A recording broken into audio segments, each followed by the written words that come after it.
Happy Halloween, everybody, and welcome to Back Away Slowly. As most of you know, we walk through the mysterious places, explore ominous folktales, and seek out strange creatures. We try to understand how these stories came to be, the effects they had on history, and still have on culture. All sources, social links, and more are available at backawayslowlypodcast.com. A warning that serious themes and language are used, so viewer discretion is advised. Our last topic was pretty intense, so I'm scrolling through my lists to find our next creature. Well, this one has a decently long history to it, and a weird history at that. While this cryptid's pretty well known, some of these sightings and incidents are just too wild to pass up. This file's a lot bigger than I anticipated, but the Jersey Devil it is.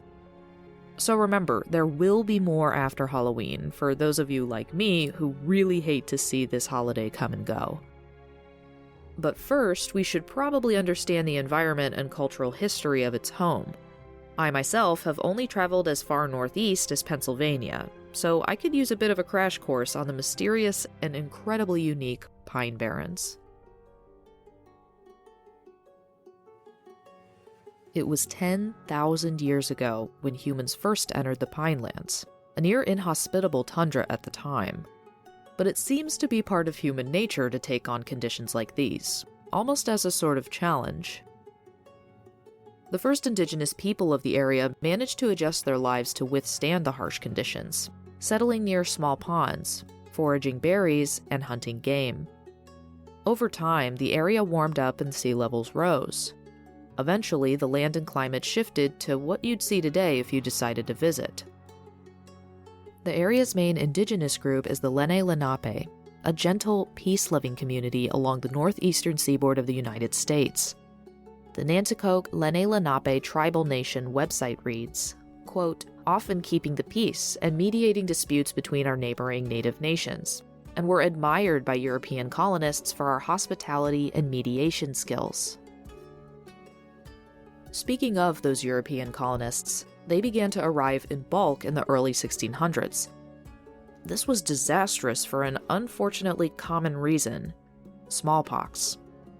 While the disease was dangerous to Europeans, it was devastating to the indigenous populations, to whom smallpox was a brand new, horrifying experience.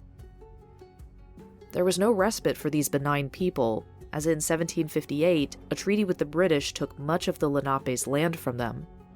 The Pinelands Preservation Alliance website reads, quote, a reservation called the Brotherton Reservation was established for Lenape people in what is now Indian Mills, but the reservation never became self-sufficient, and most of the tribe relocated to upstate New York in 1802, marking a sad end to significant Lenape settlement and culture in the Pinelands. Early Europeans settled in coastal towns, its citizens making a living in timber-based trades like shipbuilding. Soon the shorelines were teeming with the Swedes, the Dutch, the English, and other northern Europeans. Despite this successful foothold of European civilization, they hit a bit of a snag.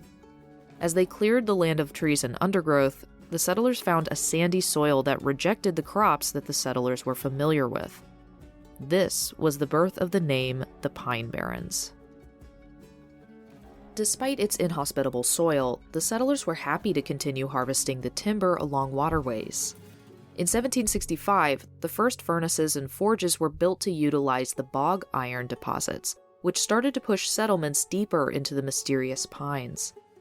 While the sandy soil might not have supported their preferred crops, all that sand was good for something: glass.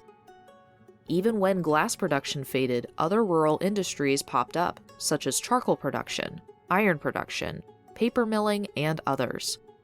Railroads were constructed in the mid-19th century. Eventually, they figured out what did grow in the Barrens.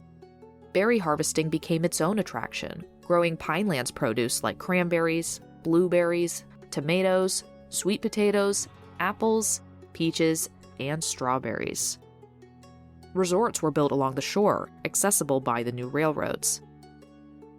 Past the colonization period, the Pinelands were further developed by Baymen, English Quakers, African Americans, Germans, Italians, Jews, Puerto Ricans, and Russians, all of whom are present in the region today in varying degrees. Over time, industries such as timber harvesting and bog iron production died out. The discovery of better iron ore in the West would shrink the Pine Barrens' businesses, leaving behind eerie ghost towns. Life for those left in the Pine Barrens wasn't an easy one. Their days consisted of long hours and low pay. And as these industries crashed, the area sank deeper and deeper into poverty. Those who eked out a living in the Barrens were nicknamed Pineys, or pine rats, and not exactly in an endearing way. Seasonal jobs provided a much-needed boost to the locals, including cranberry and blueberry picking. Around Christmas, they would gather laurel, holly, and pine cones. But when those seasons passed, they would have to rely on collecting moss, picking wildflowers, making charcoal, and gathering wood. But these jobs could barely sustain anyone, let alone families. The locals' homes were sometimes no more than a tent or a lean-to. What towns were left began to crumble, and the Barrens were mostly abandoned once again. As more roads were constructed in the 20th century, this new accessibility allowed some more stable jobs to re-enter the area. But as author Schlosser notes, quote, "From an economic viewpoint, the lot of the people of the Pines began to improve.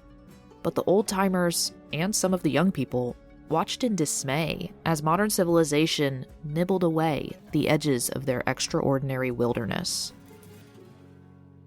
Today, the over 1.1 million acres of the Pinelands National Reserve, which is 22% of the state's total land, is the home of over 600,000 people.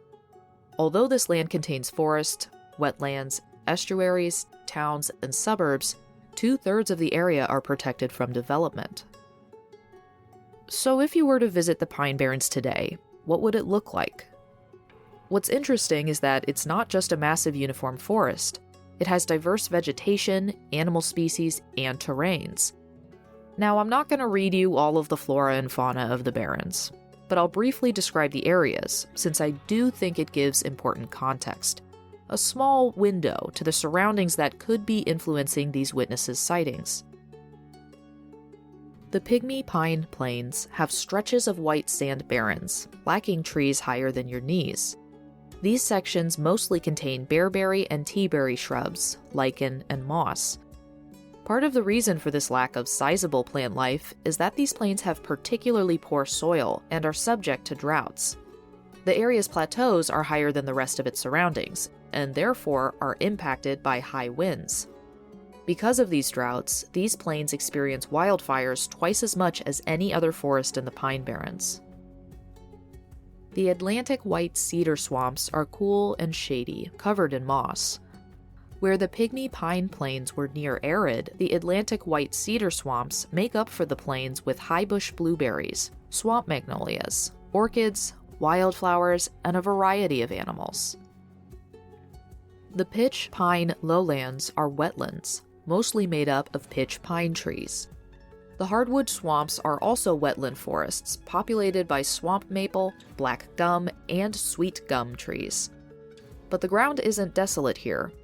It's covered in high-bush blueberries, dangleberries, sweet pepperbush, and leatherleaf. This environment is particularly favored by large birds, such as barred owls and red-shouldered hawks. There are also savannahs in the Pine Barrens, the West Meadows, which are almost completely devoid of trees. These wide expanses of emptiness may not be around for long, though, as these patches of open ground are slowly being overtaken by the forest. Among most of these forests, swamps, and savannas are a good number of aquatic habitats. Rivers and streams in the Pine Barrens flow east to estuaries and bays that eventually lead to the Atlantic. However, these streams in particular are influenced by the barren soil, making them highly acidic with few nutrients. And lastly, vernal pools are scattered about, which are shallow depressions that dip near the water table, filling with water in the fall, winter, and early spring, only to dry up in the late spring and summer. Despite being temporary, these pools are vital to rare plant and animal life. Any larger lakes are the result of humans damming streams for the use of sawmills and grist mills. Today, those large ponds and lakes are used to grow cranberries and blueberries. Predictably, the area lost its black bears, cougars, and wolves from hunting and trapping, though the occasional black bear is spotted raiding the region's berry patches. However, the area still supports deer, coyotes, bobcats, beavers, red and gray foxes, minks, weasels, lemmings, bats, reclusive river otters, and more. The barrens are vital to the life cycle of many bird species like ducks, geese, eagles, hawks, and ospreys. You may even spot the occasional Pine Barrens tree frog, a green frog, or the southern leopard frog. There are a few species of snakes and a decent number of fish. However, the acidity of the water and high iron concentration limits the reproduction of most fish species. From the long stretches of sand, to the scrawny bushes and shrubs, to the swamps, the Pine Barrens name is deceptive. It may not have the forests and fields that you and I are used to, but it's full of some really beautiful life.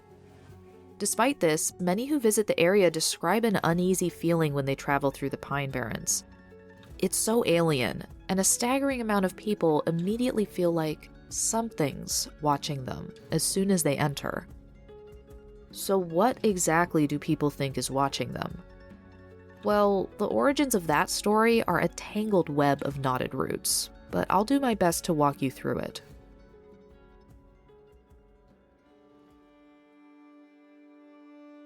The most common year given as the birth date of the Jersey Devil is 1735. I say the most common year because there are so many variations to this origin story that I had to filter a lot of them out, usually because they're just shadowy copies of each other. I'll give you the general notes of the main story, and then we'll explore some of the more interesting deviations. The story goes that Mrs. Leeds of Leeds Point is beyond exasperated when she learns that she's pregnant. Again. Some stories claim that this child is her 6th. Some say it's her 8th. Yet others say it's her 10th, or maybe the 12th. But the 13th is the most popular belief. Pushed past her limits, she cries out some variation of, quote, "Fine, let it be a devil." The night that the baby insists on being born is dark, thunderclouds swirling overhead. A clique of tittering midwives gather around Mrs. Leeds. As rain hammers on the window panes, Mrs. Leeds screams and screams. But for her labors, she's given a human baby. At first. The midwives and assistants gasp in terror as the baby begins to writhe, morphing into a monster.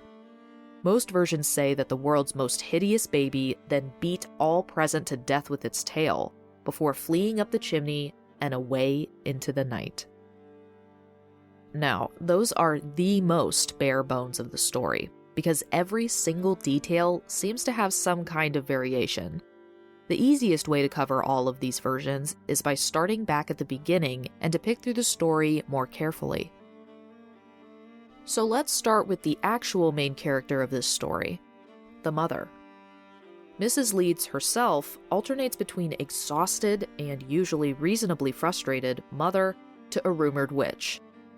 The May issue of Atlantic Monthly in 1859 said that in 1735, a Mrs. Leeds of Burlington was suspected of not only witchcraft, but of having intimate relations with the devil himself. This unholy coupling created predictable results. After the Jersey Devil's escape, quote, "Little children he devoured, maidens he abused, young men he mauled and battered."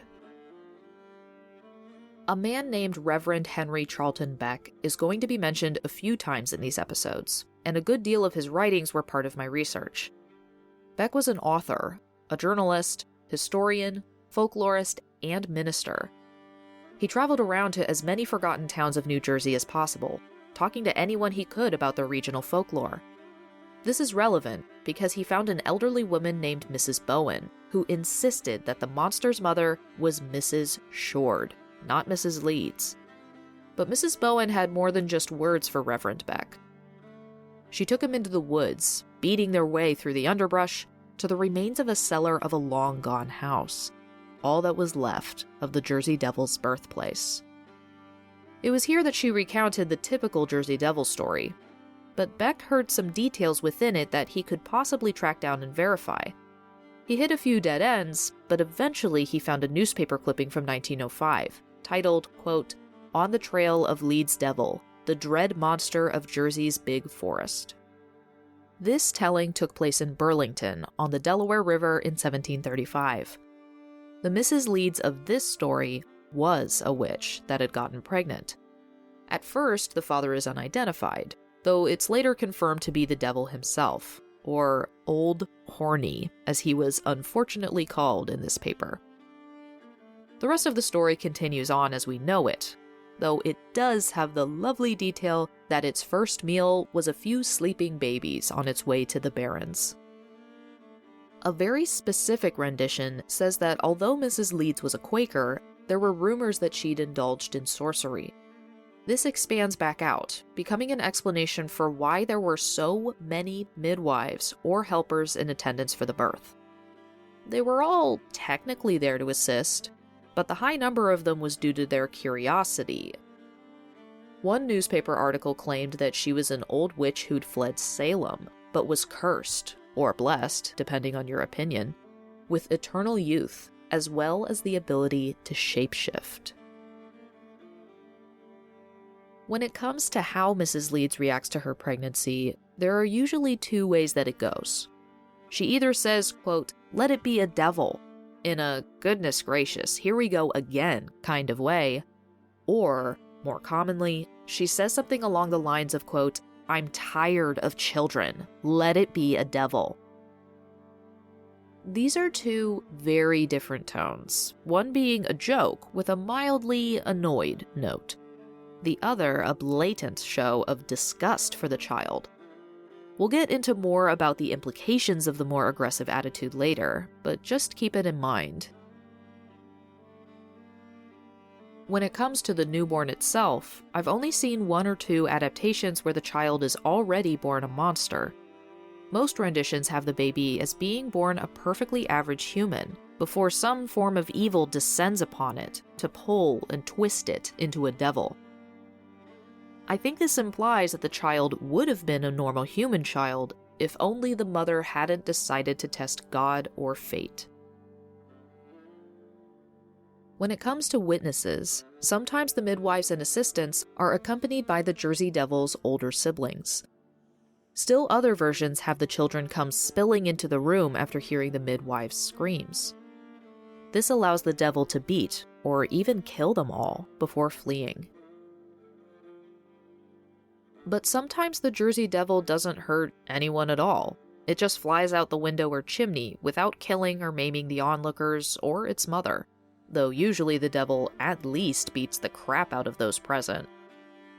A few iterations say that the Jersey Devil specifically kills Mrs. Leeds, particularly in stories where Mrs. Leeds doesn't want her unborn child. A few times I read that the Jersey Devil even devours a few of the bystanders before taking its leave. Specifically, a rendition or two says that the Jersey Devil's entire family served as its first meal. Or sometimes it hunts down the local children on its first night in this world, though any interpretation where the Jersey Devil actually eats someone is rare. I'd say about a third of the stories document that the Jersey Devil didn't escape at all that night. In these cases, the devil is kept by the family as a kind of monstrous secret. I can only assume in these versions that the midwives were beaten to death on the first night. Otherwise, I don't think this secret would have been kept for very long. Mother Leeds confines her child in the attic or cellar, taking care of it for a number of years until it escapes during a raging storm. Even if the Jersey Devil does manage to belatedly escape, it usually then comes home every now and then to visit its mother.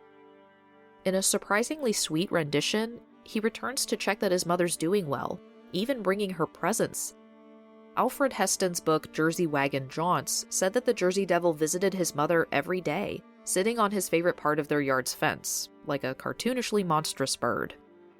While adorable in my opinion, this iteration doesn't contain a loving mother. Mrs. Leeds is too afraid to feed her incredibly bizarre baby. She stays in the house, shooing at it from the doorway or window. Eventually, the poor creature gets the message and never returns. Personally, I hope there's a variation that combines the loving mother and this incredibly unique child, where this strange, malformed creature is loved and yet free. In any case, a darker story from Atlantic City, then known as Absecon Island, went that Mrs. Leeds gave birth to a, quote, misshapen devil child who roamed about the house.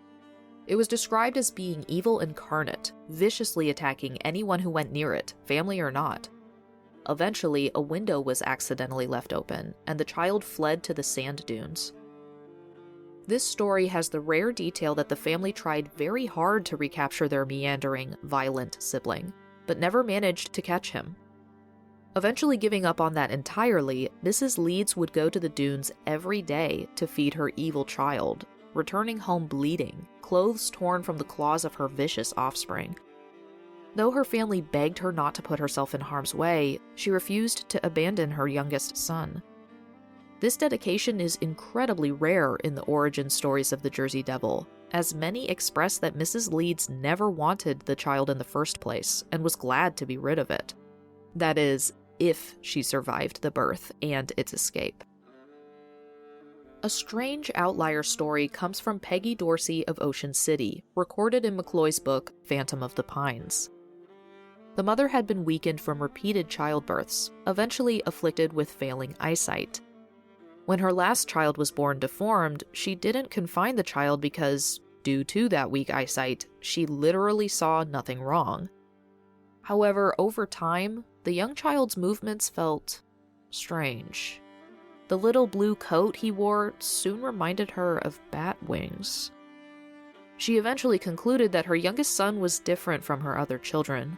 She continued to care for him, but started to lock him in the attic or cellar.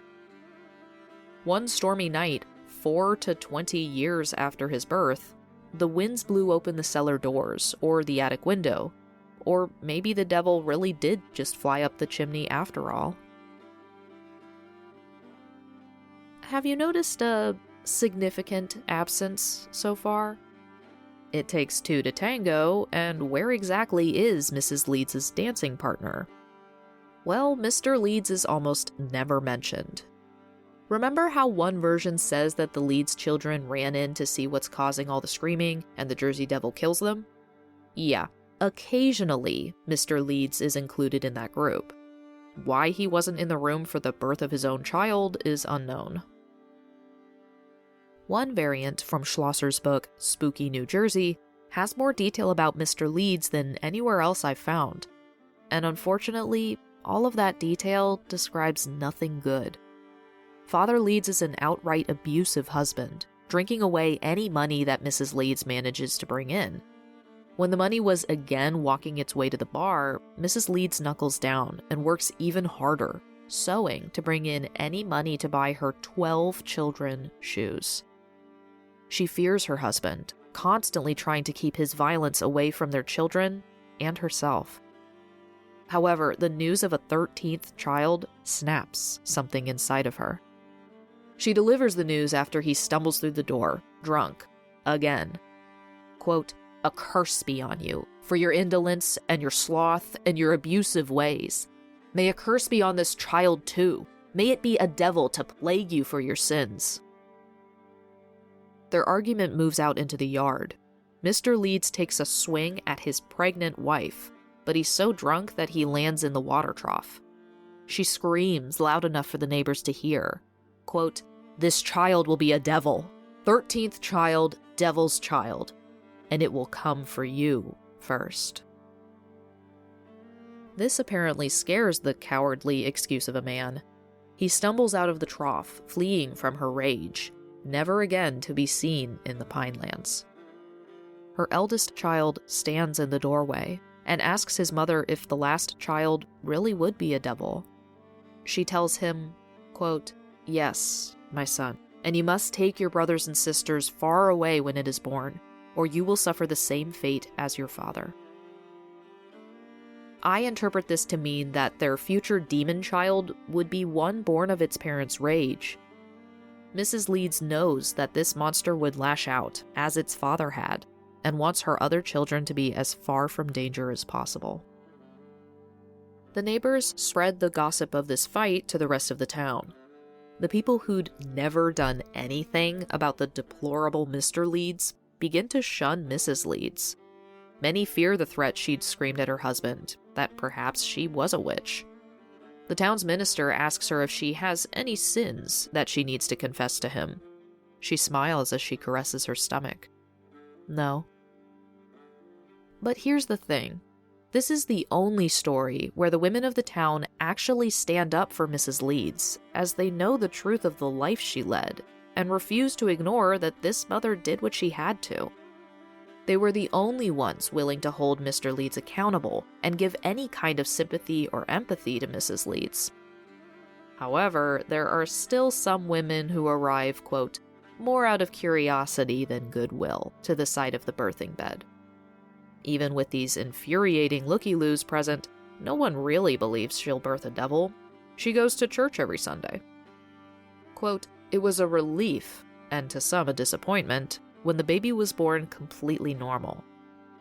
The midwife cleans and swaddles the child, reaching forward to hand the baby to its mother, only to scream and drop the bundle to the floor. The women all gasp, but Mother Leeds simply watches, expressionless. The child transforms, cat eyes now staring at the horrified crowd. The smarter women get the hell out of there. Those who remain are beaten with the beast's tail, and even Mrs. Leeds isn't spared this treatment. Weak from blood loss, along with this most recent thrashing, she gestures towards the chimney. Quote, you know what you must do. Out flies her newborn. When the women had recovered enough to look around the room, Mother Leeds lay dead beside the chimney. There was a look of peace on her face that the women in the room did not share, for they knew that she had unleashed a devil upon them all. In a satisfying twist, Mr. Leeds doesn't get away with years of abuse to his family. He's, predictably, the first victim of his youngest son. The next are any of the children who had decided to take local jobs instead of fleeing the town as their mother had told them to. This is the only version of the story where Mr. Leeds is described at all, especially anything beyond just vaguely existing in the wings. Other than this exception, the cursing, the birth, and occasional subsequent care all fall on Mrs. Leeds. We'll discuss why this is significant later on, as all versions of the Jersey Devil's birth is put disproportionately on one person's shoulders.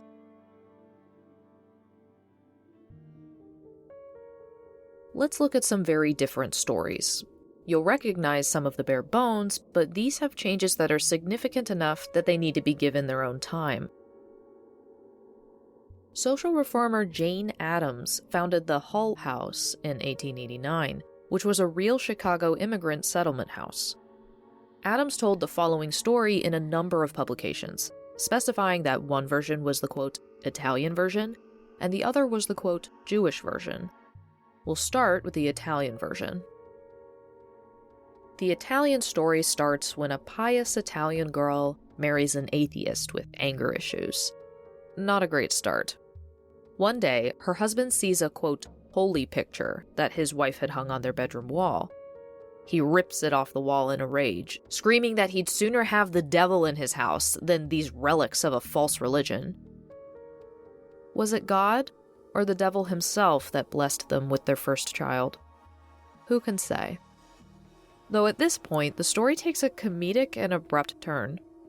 Apparently, as soon as this devil baby is born, it sprints at its father on its tiny, chubby legs, shaking its finger at the man. The father eventually catches the child and, shaking in fear, brings it to the Hull House to be rid of this dreadful symbol of accountability. After all, it takes a special kind of man to be able to brave a newborn baby aggressively pointing at him. What Addams claimed was the, quote, Jewish version had only one real change from the Italian version. You see, the married pair already had 6 daughters by the time the story occurs. When the mother announces her 7th pregnancy, the father sneers at her that he'd rather have a devil than another girl. Be careful what you wish for, asshole. Well, in either version, Italian or Jewish, the devil child ends up at Hull House. Naturally, this didn't exactly stay hush-hush. According to Adams, people started to show up at Hull House, demanding to see the devil baby. The source where I got this information doesn't go any further to say if Adams paraded the child to the public or kept it in solitude. However, Hull House itself has a long history of hauntings and odd events, so I might have to take a deeper look at that house later. In Evesham, New Jersey, 1887, a young woman was about to give birth. This Mrs. Leeds was a local girl from a good family, quote, but of dubious decorum. She enjoyed attending parties and husking bees and other merriments more than the duties of married life. I went looking for what husking bees was, assuming that it must be something salacious. As it turns out, husking corn was a vital task that needed to be done in the autumn before winter. With how much corn was grown, this could be an intimidatingly large, yet tedious task. So they'd have husking parties, or husking bee, where family and friends would make an event out of it, so that the task would get done in the most pain-free way possible. These became an event that people looked forward to, almost like a sort of fall festival. It sounds like the young Mrs. Leeds liked to be social and vaguely independent, which, sure, was definitely a crime in the late 1800s for a woman. And this story certainly doubles down on her nefarious ways. When young Mrs. Leeds finds that she's pregnant, she apparently becomes a nightmare to her poor husband. They don't specify how, only that she, quote, made her husband's life difficult. The final nail in the coffin is during the labor she screams, quote, "Oh, let it be a devil." I feel like there's been many worse things said during one of the most painful experiences possible, but this sentence was apparently enough to morph her child into a monster, which then shot up the chimney and into the woods. An interesting detail is that someone happened to have a gun on them in the delivery room loaded with silver bullets. Unfortunately, those silver bullets had no effect on the creature. On to the next. This iteration says that the Jersey Devil is the result of the Leeds' mistreating a minister or clergyman. Folklorist John McPhee specifically recounts where a preacher cursed Mrs. Leeds because she rejected his attempts at converting her to his religion, the curse manifesting as the Jersey Devil. Despite many iterations of this plotline trying very hard to persuade the audience that the Leedses are aggressive, godless heathens, McPhee's version has the couple caring for the child over the course of 4 years. Although they try their best to love the child, the Jersey Devil kills them both, fleeing into the Barrens. Another take on the clergyman story is one where a Protestant clergyman hears that the Leeds family doesn't go to church. In this book, Mrs. Leeds simply rejects the clergyman's attempts at a conversation. Not wanting to talk to him was apparently enough to curse a child to be a monster. An odd side version is that a door-to-door salesman is offering Sacred Heart of Jesus portraits. A, quote, violently anti-Catholic woman shouted at him that she would rather have a devil in her house than one of these icons. Say no more, I guess. Now we explore a bit of a change in terms of the general perpetrator.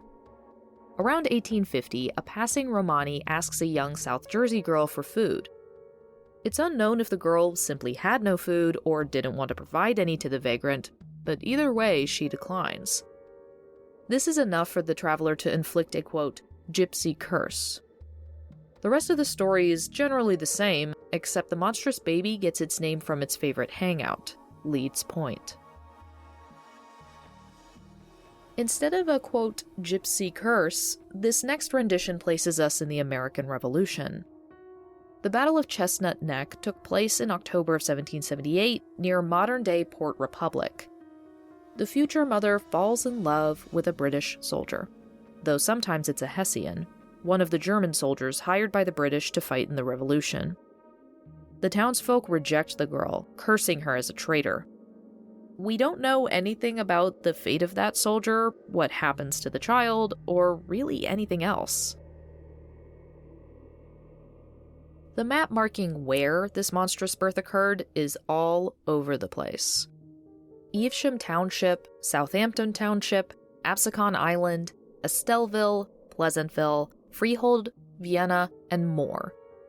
Far from the attitudes around its birth, everybody in hindsight seems to want to claim the Jersey Devil for their own. Despite this very odd competition, Burlington and Leeds Point have been the most frequently cited birthplaces. Naturally, people began to spring up, claiming to have intimate knowledge of this monstrous birth and the family attached to it. In 1887, Mrs. McCormick of Goshen, Cape May County, who was 84 at the time of her story, claimed that she personally knew Mrs. Leeds, and that the mother herself and the attending nurse had told her all about it.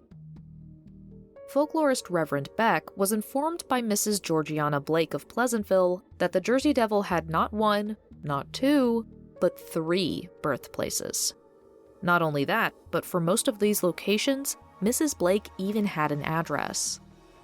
One was Leeds Point, another being Estelleville, and the last being a house that stood on the site of 507 South Main Street, Pleasantville, which had been owned by a Dr. Reich at the time.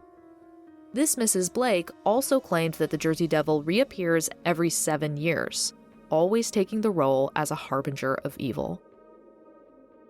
Mrs. Underhill of Lower Bank insisted that the Jersey Devil was born along the Mullica River, the child of Jane Leeds Johnson and Jake Johnson. Mrs. Underhill said, quote, "People down here say they have often seen him running along the rail fence between our house and the fields towards Leeds Lane and the old Leeds house." No matter which version of this story, no matter who lives or who dies, in the Leeds family or their assistants, one thing is for certain. There was a monster on the loose in the Pine Barrens.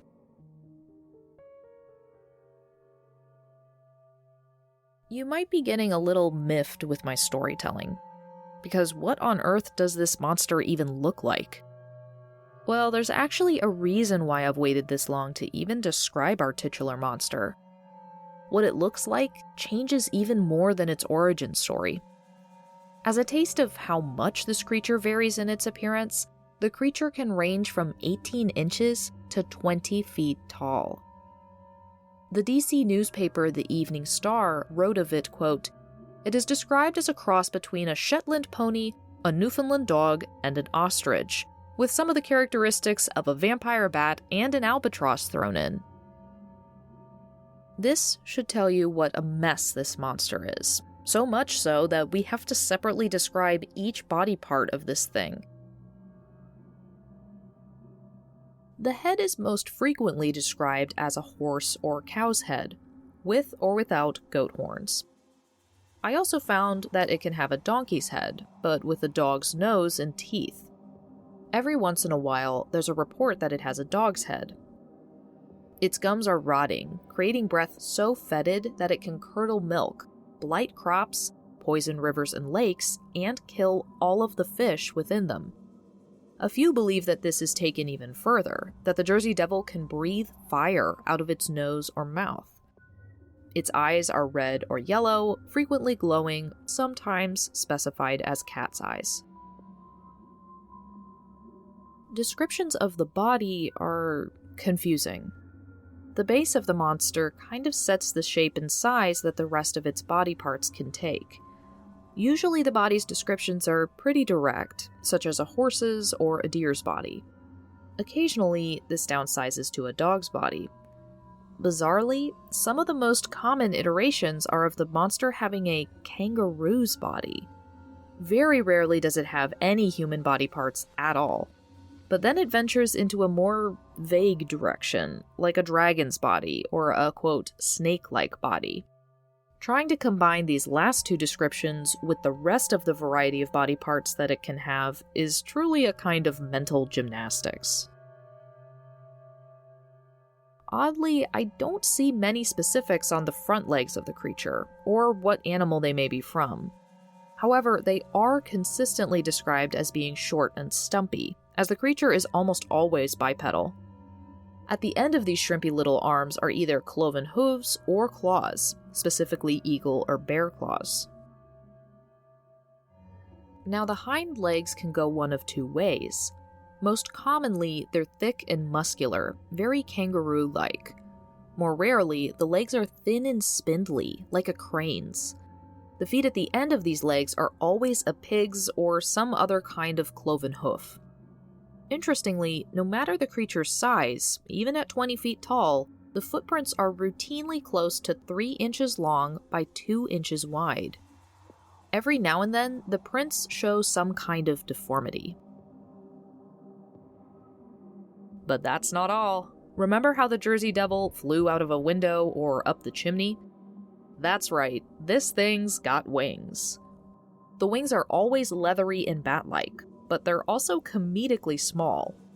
One source says that when fully stretched, they only get to 26 inches across. So just over 2-foot wide wings are said to lift this horse kangaroo thing off the ground. To put this into perspective, if a person was to grow wings, quite a few theories say that those wings would have to be 20 feet wide or longer. So yeah, I can't claim to know how this thing works, but it sounds pretty ridiculous. The last physical trait is a long tail. A decent number of reports say that it has a devil's tail with 3 pointed spikes. Sometimes this is downgraded to a forked tail. And every now and then, it even has a tail tipped with a tuft of fur, like a lion, which sounds a little mortifying on the Jersey Devil's part. These crazy visuals eventually earned the Jersey Devil other names. The Jabberwock, Kangaroo Horse, Flying Death, King-a-Wing, Woozlebug, Flying Horse, Cowbird, Flying Hoof, Prehistoric Lizard, and more. But this monster wasn't looking to fade into the background, if that was even possible. Far from it. Counter to some of its origin stories where its family tries to conceal their horrible child, as an adult cryptid, it almost seems desperate to prove its presence. But the malevolence of its behavior varies quite a bit.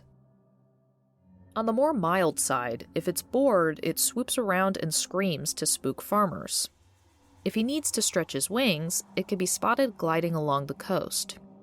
Every once in a while, he decides to treat the neighborhood to a wailing lament, sitting on a chimney or roof and screaming some more. If he feels particularly mischievous, he'll press his flat nose against a window pane, glaring inside at terrified residents.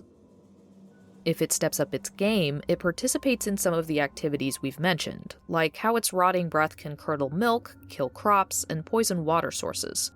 Though sometimes it was a little more lenient, only searing the corn as it passes by. When it gets hungry, local belief holds that it swoops down on the swamps and streams, boiling the water with its breath. The dead fish conveniently pop onto the surface. So, not great news for locals in general, but nothing besides a few fish are hurt, maimed, or dead. So let's jump to that level. There are countless stories of the Jersey Devil raiding chicken coops, destroying crops, and killing livestock, specifically chickens, pigs, goats, sheep, and even the occasional passing raccoon or dog. This is certainly much more problematic and frightening, eliminating tenuous sources of money for the already strained locals. A specific story says that he killed and ate a Rottweiler dog guarding a hen house. Then there's the belief that he gobbled up some babies before he reached the depths of the Pine Barrens on his first night of life. Not to mention the midwives that a few of the origin stories say he devoured. Sometimes the beast is spotted along the shore of Bernagat Bay, laughing at sinking ships. This evolved to mean that if the devil is spotted on a shoreline, that one of the passing boats is doomed to sink. But there's also the other direction. Believe it or not, most residents believe that the Jersey Devil's never killed anyone, not even his family. Occasionally, people say he's even a herbivore. A New Jersey forest ranger reported that this belief was so strong in Burlington County that, quote, campers used to leave shoes outside of their tents at night so that the Jersey Devil would realize that beings and not plants were inside the tents. And if he is, in fact, a vegetarian, then he'd also be absolved of those animal mutilations. A few locals believe that he particularly enjoys curly grass fern, lentil blueberries, and even deviled clams. Quote, the fact that the creature has a sweet tooth was circulated after a number of pies left cooling on windowsills disappeared. Needless to say, many believe that the Jersey Devil has never attacked anyone, just caused a commotion or two. And funnily, that same forest ranger says that the Jersey Devil is most likely to be spotted on a full moon. Aside from being a fan of ambiance, he also seems to have a particular fondness for Halloween. So much of the intensive behavior, like crop damage and livestock deaths, definitely sounds like a way to find a scapegoat to blame for already stressed conditions. But the belief that the Jersey Devil is just kind of an ugly duckling wandering around the Barrens, taking in the scenery of the coast, and visiting some strange companions is a lot more common than the belief in a bloodthirsty monster, particularly in the present day. We'll be walking through quite a few encounters and sightings, but this is a fairly good summary in general of its reputation. The frequency of the sightings and legend inadvertently created folk rituals and habits to ward off the monster of the pines. Renard Wiseman of New Gretna recommended throwing salt and pepper around the house, as the pepper would make the Jersey Devil sneeze, and he simply doesn't seem to like salt. I generally hypothesize that maybe this has something to do with the very long history of belief in salt's ability to dispel evil, but I'd have to dig into that more. It's also said that the best protection from the Jersey Devil while traveling is to carry a small bag of onions around your neck. Onions have their own history with folk medicine and belief, so this may be an expansion of that. One of the quirkiest folk beliefs that became very popular, though I'm unsure how common it is now for very obvious reasons, is that the only sanctuary from the Jersey Devil is inside of an outhouse. Apparently, the devil won't pass through the half moon cut in the door. The reason why this would work has eluded me.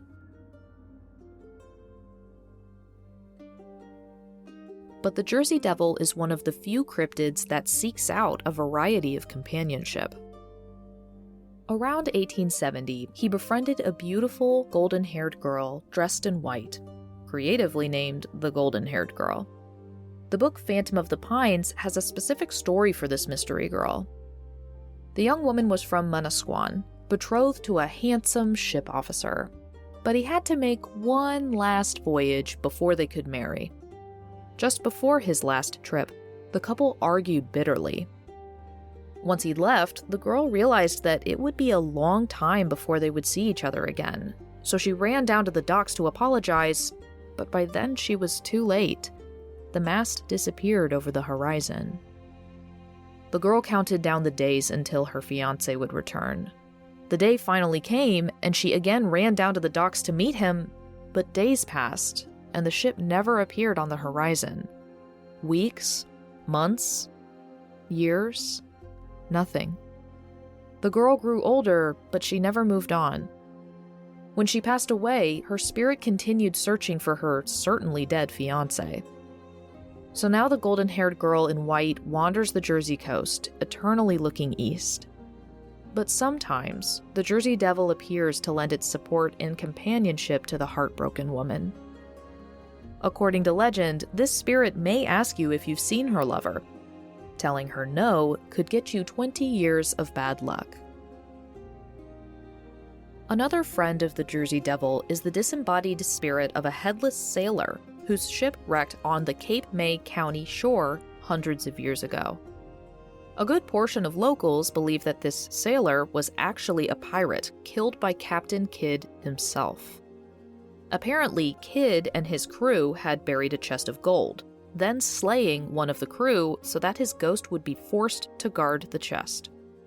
Seeing as Captain Kidd was executed in 1701, there isn't exactly anyone to testify to this story. Much like the golden-haired girl, the Jersey Devil eventually became friends with this headless specter, patrolling the beaches, marshes, and woodlands of southern New Jersey to keep him company. Every now and then, the pirate is seen with his head. How kind of Captain Kidd to only murder him in this version. But who doesn't want a pet or animal companion? Sometimes the Jersey Devil wanders the Bernagat Bay with a large black dog. Quote, in much of folklore, black dogs are considered to be symbols of satanic forces, and this particular black dog blends pirate and satanic associations.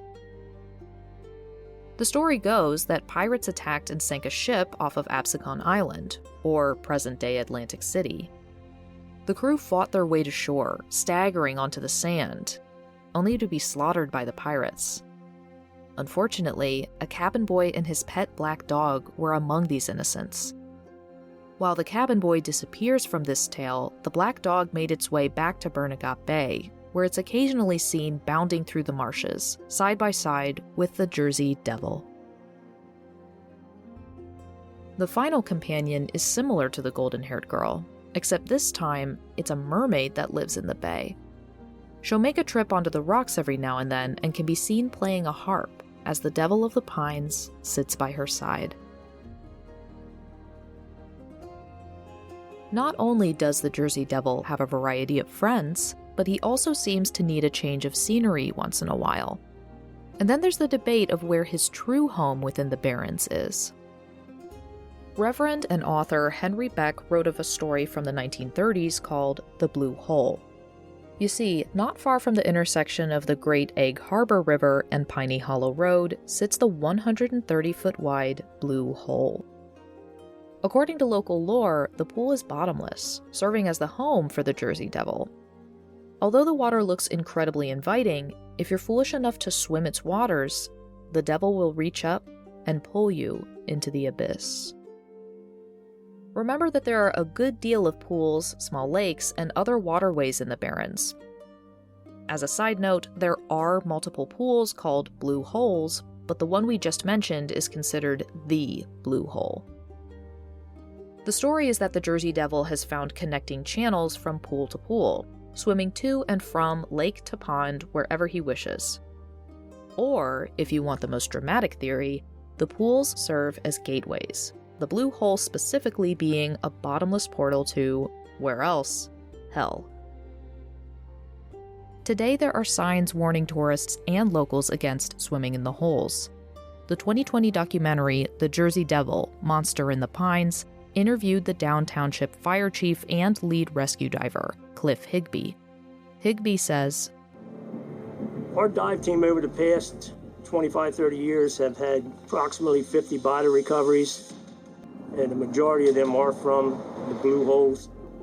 A lot of the victims that we have recovered over the years weren't necessarily bad swimmers. A lot of them were actually, we were told, were good swimmers. There's a lot of mystique or folklore about the blue holes, and some say it's the Jersey Devil that may attract people to these areas. We try to educate people not to go to these places, but it's almost like a magnet.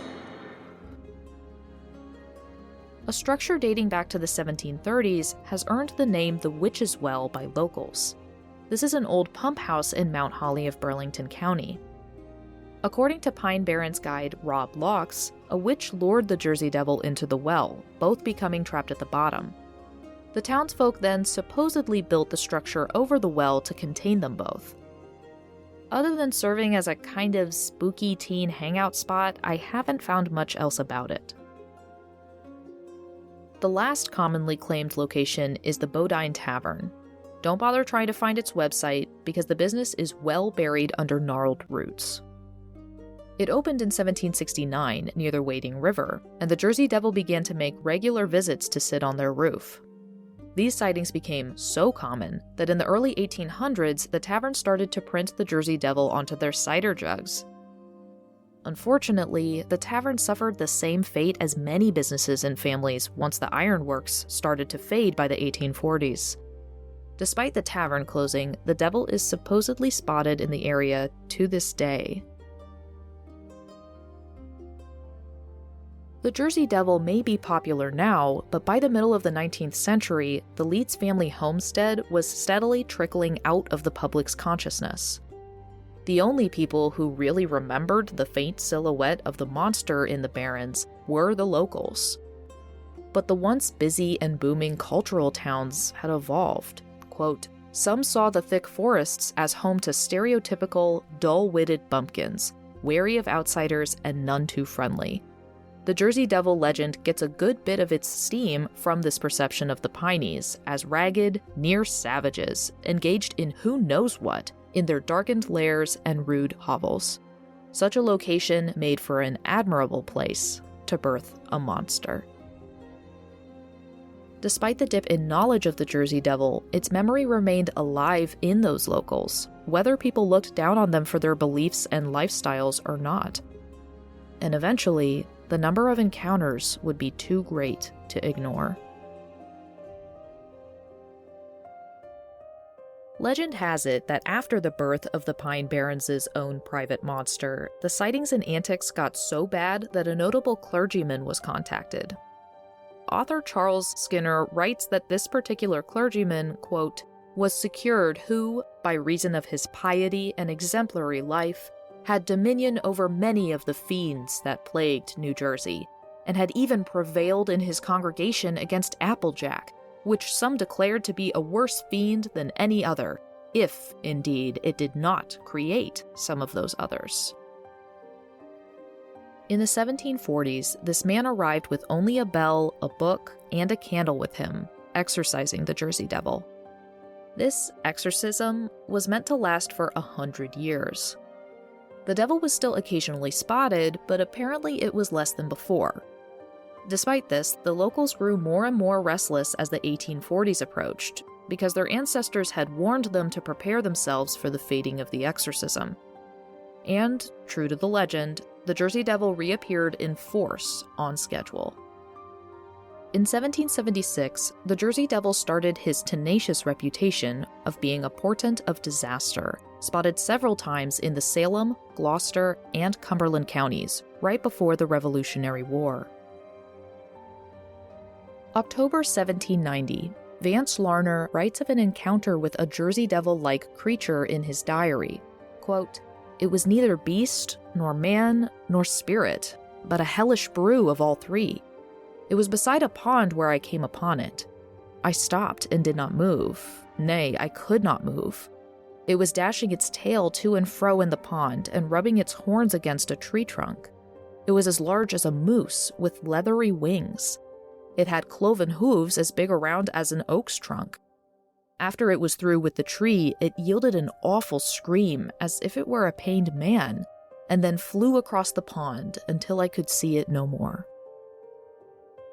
It should be noted that he doesn't call it the Jersey Devil because it wasn't widely known by that name until later. I wonder if this early of a report would go on to influence the belief that the Jersey Devil resides in these ponds. Larner doesn't say that it was diving into or lived in the pond, but still. Also, this deviates from the commonality that the Jersey Devil's feet are always tiny. In 1803, one of the most commonly recounted episodes of the Jersey Devil's folklore is that of Commodore Stephen Decatur. Stephen Decatur was an early 19th century American naval hero who had traveled to the Hanover Iron Works in the Pine Barrens. Being a no-nonsense military man, he'd come to make sure that the cannonballs being made for his battle against the Barbary Coast pirates were of good quality. While testing these cannons at a firing range, Decatur saw a strange creature flying across the range. What the hell, I guess. He took aim and fired at the Jersey Devil. All who were present saw this cannonball strike the devil clean, tear a gaping hole in it, and have no noticeable effect on the creature whatsoever. It continued to fly serenely away, barely noticing that anything had happened. In 1810, a farmer sees a, quote, winged deer eating wild berries. The former king of Spain and brother of Napoleon Bonaparte, Joseph Bonaparte, lived in Bordentown from 1816 to 1839. The ex-king loved to hunt deer in the forest, and supposedly encountered the monster while on a hunt. The book The Secret History of the Jersey Devil, which we'll reference heavily later on, points out that, quote, the two most famous people, these two being Commodore Stephen Decatur and Joseph Bonaparte, who allegedly encountered the Jersey Devil, left no letters or diaries detailing their experiences. It seems unlikely that they would have made no note of such a highly unusual experience. Despite this, these two incidents in particular would cling tenaciously to Jersey Devil lore. In 1840, the beast rampaged particularly rigorously, causing a heavy loss of chickens and sheep. The following year, the same happened, but now accompanied by odd footprints and chilling screams. In the fall of 1858, W.F. Mayer of New York encountered 50 unhoused locals who lived in tents, scraping a living from working at the cranberry bogs.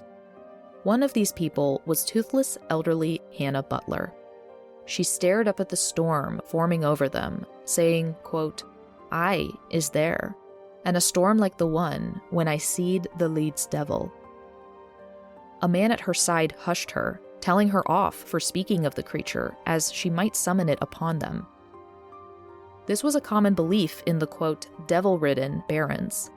Mayer would later write in an article for Atlantic Monthly that many of the residents did everything they could to not have to venture out after dark.